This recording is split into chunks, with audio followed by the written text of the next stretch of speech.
Good afternoon, everybody. I hope you enjoyed the exhibition and sort of some of the things that the OU's been doing, and Emphasis and Innova CSN, who you're going to hear from later.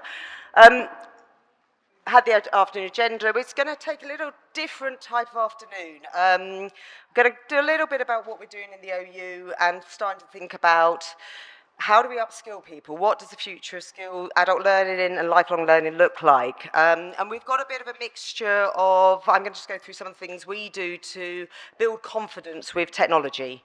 And then Emphasis, Naveen is going to do a session on the ethics and opportunities, because this is a big area that we're battling with. And it would be very easy to get them to show you loads of amazing tech. And actually, they're not the conversations we're having with a lot of our suppliers at the moment and trying to think about how we upskill our staff.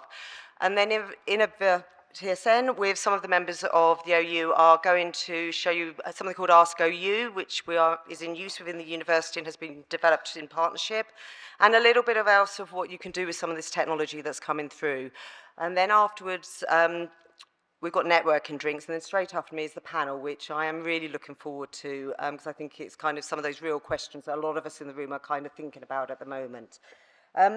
So I'm Esther Spring. Contrary to my running around today looking like I'm doing events organisation, my main job is to try and work with all of our internal staff to upskill us in digital capabilities. And I sit on the AI steering group, leading on the skills and training, and I've got quite an eclectic background. I've done quite a lot of things in my past. One of the things I am really proud about is last year we showed our framework. It actually hasn't changed that much. I feel really proud that we've kind of got it right. It's incremental improvements, but what's really good about it is it's a group of people from across the university, from different parts of the university, coming together to try and work out how do we adopt this, how do we support our staff, what is possible with all of this technology. And there's some really important parts of it.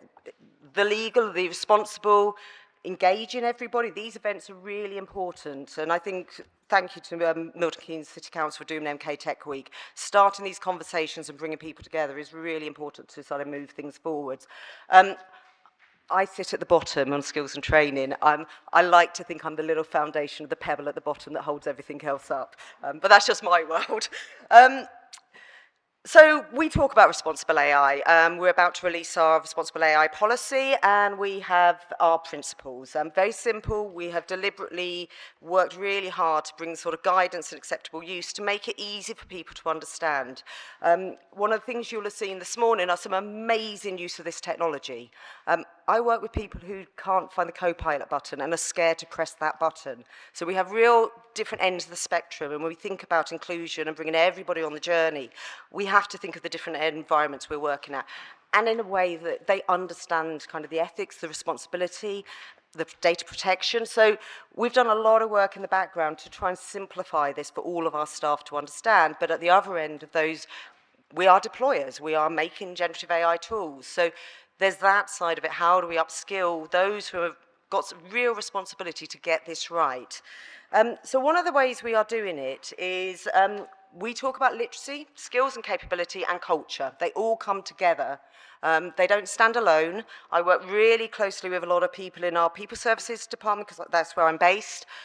We're doing a real push at the moment of thinking about our values and what does that culture, the need to look like for the future, to get people to feel really comfortable about technology changes every day.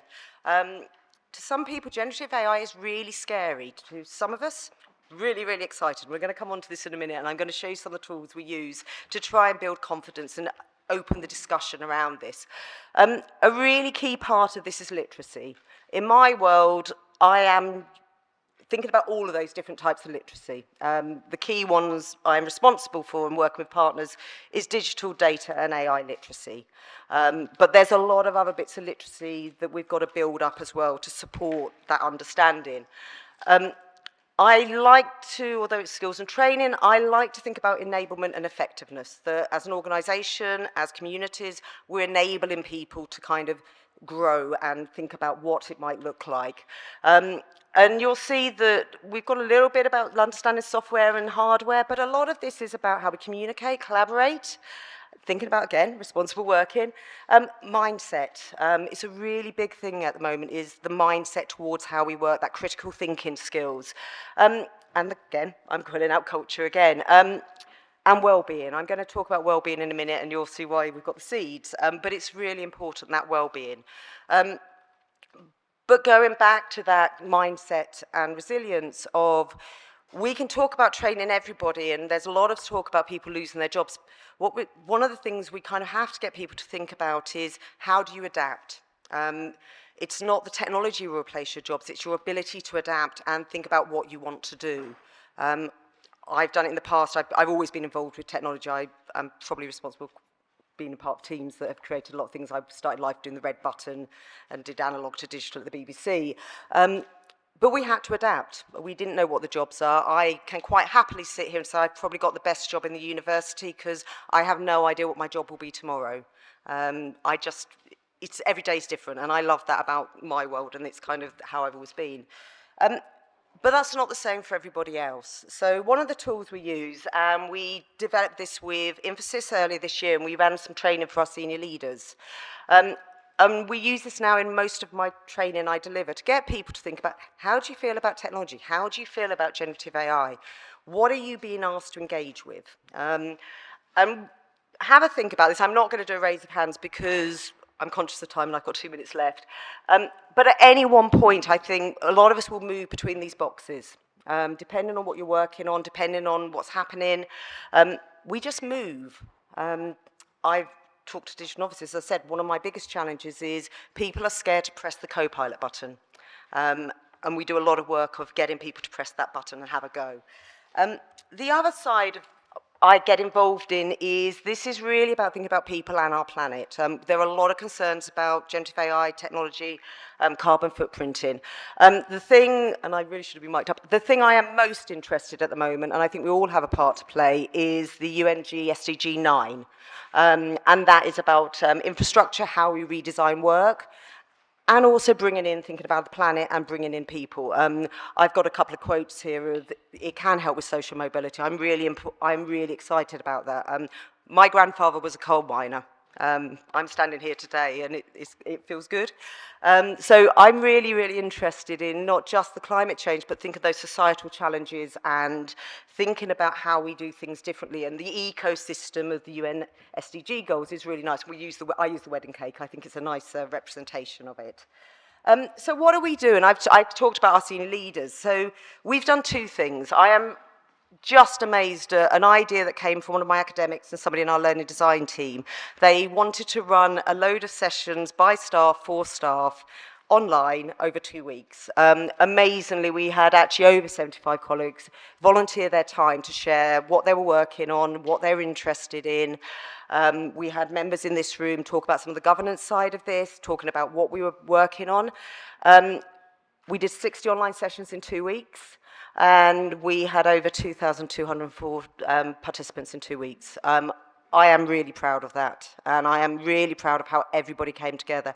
In the background, those 75 colleagues working with the AI steering group, we gave them specific training on the governance side of things. We taught them how to use Teams, we taught them how to present, and we're doing evaluation on the background. We are going through all the recordings to kind of pull out what was said, how it was done. So this is all learning, and then it all comes together, and again, we've collaborated across a lot of people involved in it. We've built an internal AI hub. It's bringing together that gateway to get to information about what is happening in the OU. And it has training on there. We work with a lot of partners. We've got a lot of Microsoft tools on there. So this really kind of brings back to one of the key things for me is it's about well-being and inclusion. You'll all notice you've got some seeds. I would say, nice little pun of, it's growing the seeds of thoughts and we're coming together. But actually it's about well-being. We spend a lot of time sitting at our computers, especially now that a lot of our hybrid working and remote working. We're exploring different tools, we're exploring things.